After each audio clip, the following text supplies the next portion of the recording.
ये आकाशवाणी रायपुर है। प्रादेशिक समाचार बुलेटिन के साथ मैं शशिकांत यादव।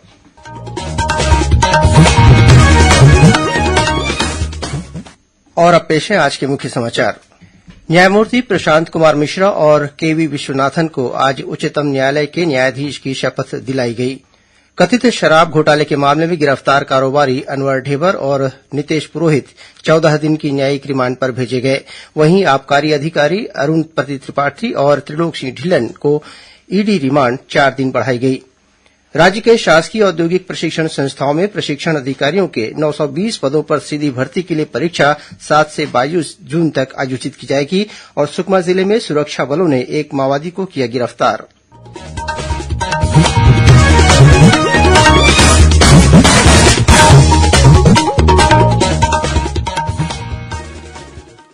अब समाचार विस्तार से। न्यायमूर्ति प्रशांत कुमार मिश्रा और केवी विश्वनाथन को आज उच्चतम न्यायालय के न्यायाधीश की शपथ दिलाई गई। मुख्य न्यायाधीश डीवाई चंद्रचूड़ ने उन्हें शपथ दिलाई। इसके साथ ही उच्चतम न्यायालय में न्यायाधीशों की स्वीकृत संख्या 34 पूरी हो गई है। मुख्य न्यायाधीश डीवाई चंद्रचूड़ की अध्यक्षता वाले कॉलेजियम ने 16 मई को नए न्यायाधीशों के नाम की सिफारिश की थी, जिसे सरकार ने स्वीकार कर लिया और कल उनकी नियुक्ति की अधिसूचना जारी की गई। गौरतलब है कि छत्तीसगढ़ के रायगढ़ निवासी जस्टिस प्रशांत कुमार मिश्रा छत्तीसगढ़ हाईकोर्ट में बतौर न्यायाधीश 10 दिसंबर 2009 को पदासीन हुए थे और यहां कार्यवाहक मुख्य न्यायाधीश भी रहे हैं। इससे पहले वे बिलासपुर हाईकोर्ट में महाधिवक्ता थे। साथ ही स्टेट बार काउंसिल के चेयरमैन के पद पर भी पदस्थ थे। जस्टिस मिश्रा आंध्रप्रदेश हाईकोर्ट के मुख्य न्यायाधीश भी रह चुके हैं।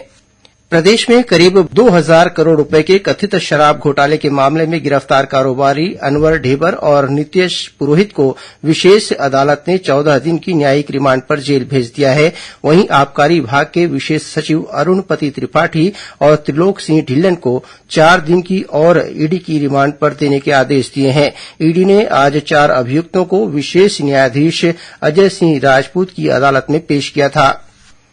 मुख्यमंत्री भूपेश बघेल 21 मई को पूर्व प्रधानमंत्री स्वर्गीय राजीव गांधी की पुण्यतिथि पर दुर्ग जिले के पाटन में आयोजित भरोसे के सम्मेलन में शामिल होंगे। इस अवसर पर श्री बघेल राजीव गांधी किसान न्याय योजना, भूमिहीन कृषि मजदूर न्याय योजना और गोधन न्याय योजना से लाभान्वित होने वाले हितग्राहियों के बैंक खातों में राशि का ऑनलाइन अंतरण करेंगे। इस अवसर पर मुख्यमंत्री ग्राम कुर्मी गुंड्रा में 2 करोड़ रुपए की लागत से निर्मित Mahatma Gandhi rural industrial park का भी लोकार्पण करेंगे। कार्यक्रम में श्री बघेल राजीव गांधी किसान न्याय योजना के तहत राज्य के 24,52,000 से अधिक किसानों को इस योजना की पहली किस्त जारी करेंगे। इसके तहत 1,894 करोड़ 93 लाख रुपए की राशि का ऑनलाइन अंतरण उनके बैंक खातों में करेंगे। इसके बाद किसानों को आगामी अगस्त, अक्टूबर और मार्च महीने में क्रमशः 3 और किस्तों में राशि दी जाएगी। वहीं मुख्यमंत्री श्री बघेल राजीव गांधी भूमिहीन कृषि मजदूर न्याय योजना के हितग्राहियों को चालू वित्तीय वर्ष की पहली किस्त की राशि जारी करेंगे। इसके तहत 5,63,000 से अधिक हितग्राहियों को पहली किस्त के रूप में 112 करोड़ 71 लाख रुपए से अधिक की राशि जारी की जाएगी। योजना के अंतर्गत प्रत्येक हितग्राही के बैंक खाते में 2,000 रुपए के मान से राशि अंतरित की जाएगी। इसके साथ ही मुख्यमंत्री गोधन न्याय योजना के हितग्राहियों को गोबर खरीदी के एवज में 13 करोड़ 57 लाख रुपए की राशि का ऑनलाइन अंतरण करेंगे। कबीरधाम में कर्मचारी चयन आयोग, कार्मिक लोक शिकायत तथा पेंशन मंत्रालय के रायपुर कार्यालय द्वारा आजादी का अमृत महोत्सव के तहत आचार्य पंत श्री गृंध मुनि साहेब शासकीय स्नातकोत्तर महाविद्यालय में कैरियर जागरूकता कार्यक्रम का आयोजन किया गया। कार्यक्रम में एसएससी के अनुभाग प्रभारी अशोक कुमार वर्मा ने आयोग द्वारा ली जाने वाली परीक्षा के विविध चरण, योग्यता, परीक्षा में होने वाली गलतियों और परीक्षा केन्द्र के संबंध में विस्तार से जानकारी दी। इस दौरान उन्होंने विद्यार्थियों की जिज्ञासाओं का भी समाधान किया। इस अवसर पर केंद्रीय संचार ब्यूरो, सीबीसी, सूचना और प्रसारण मंत्रालय द्वारा केंद्र सरकार द्वारा मिशन मोड पर चलाई जा रही 10 लाख भर्तियों और उसमें एसएससी के योगदान के बारे में जानकारी दी गई। साथ ही प्रश्नोत्तरी प्रतियोगिता का आयोजन किया गया। राष्ट्रीय स्वयंसेवक संघ के मध्य क्षेत्र का 20 दिवसीय प्रशिक्षण वर्ग डोंगरगढ़ के सरस्वती शिशु मंदिर में कल से प्रारंभ हो गया है। इस प्रशिक्षण वर्ग का औपचारिक उद्घाटन आज संघ के मध्य क्षेत्र के प्रचारक प्रमुख शिवराम समदरिया ने किया। उन्होंने शिक्षार्थियों को संबोधित करते हुए कहा कि संघ की साधना में सदा ध्येय का स्मरण रहना चाहिए। संघ के प्रशिक्षण में कुशल कार्यकर्ता का निर्माण होता है। उन्होंने कहा कि इस प्रशिक्षण वर्ग से राष्ट्र कार्य के लिए कुशल कार्यकर्ता का निर्माण होता है। स्कूल शिक्षा मंत्री डॉक्टर प्रेमसाय सिंह टेकाम कल 20 मई को सुबह 11 बजे रायपुर स्थित अपने निवास कार्यालय में छत्तीसगढ़ संस्कृत विद्या मंडलम बोर्ड द्वारा आयोजित मुख्य परीक्षा वर्ष 2023 के परिणाम घोषित करेंगे। डॉक्टर टेकाम द्वारा कक्षा 9वीं से 12वीं तक के परीक्षा परिणाम घोषित किए जाएंगे। संस्कृत विद्या मंडलम के सहायक संचालक ने बताया कि इस वर्ष परीक्षा में 3106 परीक्षार्थी शामिल हुए थे। प्रादेशिक समाचार आप आकाशवाणी रायपुर से सुन रहे हैं।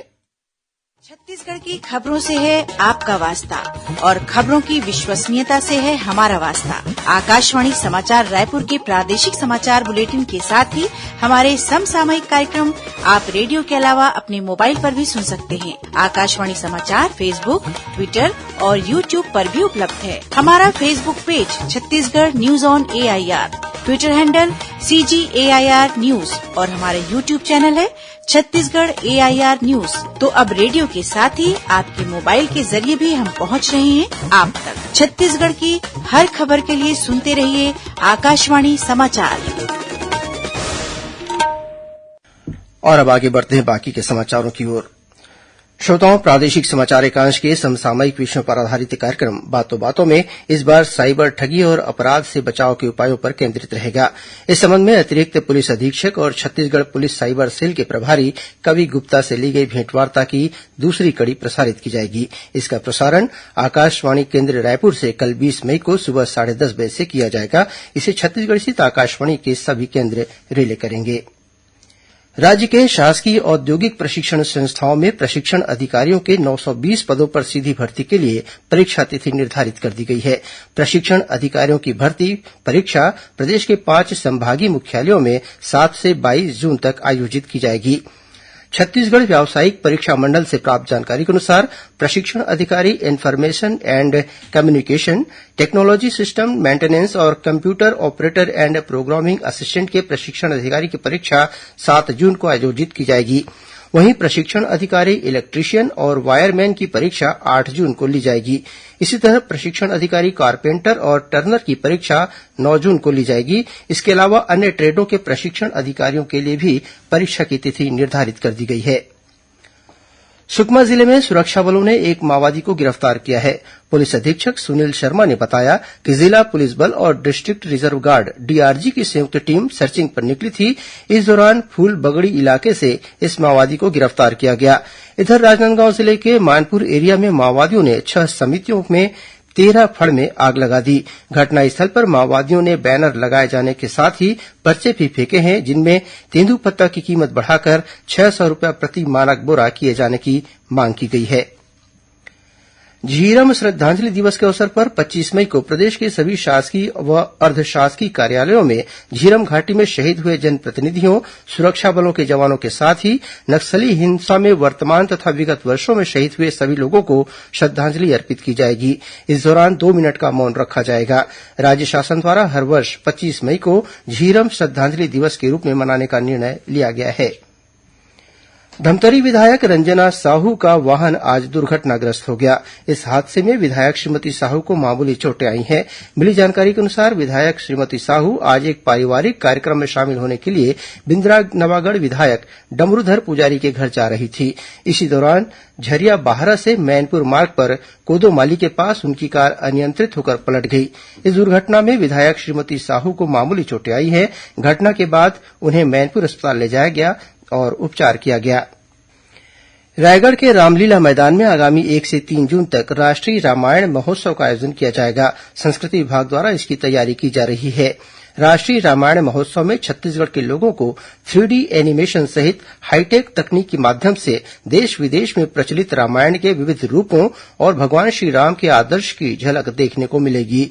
महोत्सव में रामायण प्रसंग के मंचन के साथ ही हनुमान चालीसा का सामूहिक पाठ, केलो महाआरती और दीपदान का कार्यक्रम भी होगा। गौरतलब है कि मुख्यमंत्री भूपेश बघेल की विशेष पहल पर आदिवासी नृत्य महोत्सव की तरह ही राष्ट्रीय स्तर पर रामायण महोत्सव का आयोजन किया जा रहा है। इस आयोजन में देश के अलग अलग राज्यों के मुख्यमंत्रियों को पत्र लिखकर श्री बघेल ने उनके राज्यों से मानस मंडली भेजने का आग्रह किया है। महोत्सव में देश के विभिन्न राज्यों की रामायण मंडलियों सहित विदेशी मानस मंडली के कलाकार भी शामिल होंगे। और अब कुछ अन्य खबरें संक्षेप में। राज्य महिला आयोग की अध्यक्ष डॉक्टर किरणमयी नायक ने आज बिलासपुर में महिला उत्पीड़न से संबंधित प्रस्तुत प्रकरणों पर जनसुनवाई की। इस दौरान 35 प्रकरण सुनवाई के लिए रखे गए थे। भारतीय जनता युवा मोर्चा ने आज छत्तीसगढ़ लोक सेवा आयोग के कार्यालय के सामने धरना प्रदर्शन किया। इस दौरान प्रदर्शनकारियों ने पीएससी द्वारा हाल ही में जारी परीक्षा परिणाम में गड़बड़ी का आरोप लगाते हुए विरोध प्रदर्शन किया। जिला स्तरीय रामायण मानस मंडली प्रतियोगिता का आयोजन कल 20 मई को आरंग विकासखंड के ग्राम गुल्लो में किया जाएगा। इसमें सभी विकासखंडों के विजयी दल शामिल होंगे। जिला स्तर पर प्रथम स्थान प्राप्त करने वाले विजेता को 50,000 रूपये राशि प्रदान की जाएगी। महासमुंद पुलिस ने अपने माता पिता और दादी की हत्या के आरोप में एक युवक को गिरफ्तार किया है। पुलिस के अनुसार युवक ने अपने परिजनों की हत्या के बाद उनके शवों को बाड़ी में जला दिया था। पुलिस को गुमराह करने के लिए उसने तीनों की गुमशुदगी की रिपोर्ट दर्ज कराई थी। और सक्ती जिले की हसौद थाना पुलिस ने नौकरी लगाने के नाम पर 4 लाख रूपये की ठगी के मामले में 2 आरोपियों के विरूद्ध अपराध दर्ज किया है। इस संबंध में बोरडी निवासी एक महिला ने रिपोर्ट दर्ज कराई है। अंत में मुख्य समाचार एक बार फिर। न्यायमूर्ति प्रशांत कुमार मिश्रा और केवी विश्वनाथन को आज उच्चतम न्यायालय के न्यायाधीश की शपथ दिलाई गई। कथित शराब घोटाले के मामले में गिरफ्तार कारोबारी अनवर ढेबर और नितेश पुरोहित 14 दिन की न्यायिक रिमांड पर भेजे गए। वहीं आबकारी अधिकारी अरुणपति त्रिपाठी और त्रिलोक सिंह ढिल्लन की ईडी रिमांड 4 दिन और बढ़ाई गई। राज्य के शासकीय औद्योगिक प्रशिक्षण संस्थाओं में प्रशिक्षण अधिकारियों के 920 पदों पर सीधी भर्ती के लिए परीक्षा 7 से 22 जून तक आयोजित की जाएगी। और सुकमा जिले में सुरक्षा बलों ने एक माओवादी को किया गिरफ्तार। इसी के साथ प्रादेशिक समाचार बुलेटिन समाप्त हुआ। नमस्कार।